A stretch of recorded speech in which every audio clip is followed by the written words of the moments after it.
Si Maris Racal ay pumasok bilang bagong karakter sa FPJ's Batang Quiapo bilang si Patrol Paula Ponggay Garcia. Ayon sa balita, may sinaunang tensyon sa pagitan ni Andrea Brillantes at Maris Racal dahil sa isang operasyon na may kinalaman kay Tanggol. Sa isa pang pahayag, sinabi na si Ponggay o si Maris ay nasa panig ng pulisya at nakipag-alyansa sa mga kalaban ni Tanggol noong isa sa mga digmaan sa serye.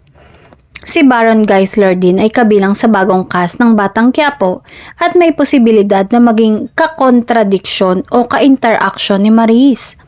Ang papel ni Maris bilang pulis na si Ponggay ay mukhang mas nakapaloob sa realidad ng tunggalian at aksyon kaysa sa romantikong pagkakabit.